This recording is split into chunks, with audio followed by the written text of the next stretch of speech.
നമസ്കാരം. കുവൈത്ത് രാജകുടുംബാംഗത്തിന് പത്മശ്രീ പുരസ്കാരം നൽകി ആദരിച്ച ഇന്ത്യൻ പ്രസിഡന്റ് ദ്രൗപദി മുർമു.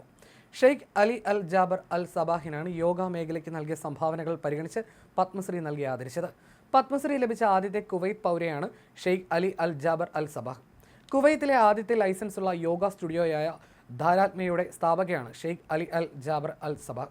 ധാരാത്മ എന്ന പേര് അറബി പദമായ ദാർ അഥവാ വീട് എന്നതിനെ സംസ്കൃത പദമായ ആത്മാവുമായി സംയോജിപ്പിക്കുന്നു. ഇത് ഇന്ത്യയുമായുള്ള ആഴത്തിലുള്ള ബന്ധത്തെ പ്രതിനിധീകരിക്കുന്നതാണ്. കുവൈത്തിൽ യോഗ പഠിപ്പിക്കുന്നതിനുള്ള ലൈസൻസ് കരസ്ഥമാക്കിയതിന് പുറമെ കുവൈത്തിൽ യോഗയെ ഔദ്യോഗികമായി അംഗീകരിക്കുന്നതിലും ഇവർ മുഖ്യ പങ്ക് വഹിച്ചിട്ടുണ്ട്. ഇവരുടെ ശ്രമഫലമായാണ് കുവൈത്തിലെ വാണിജ്യ വ്യവസായ മന്ത്രാലയം ഒരു യോഗ വിദ്യാഭ്യാസ ലൈസൻസ് ആരംഭിച്ചത്.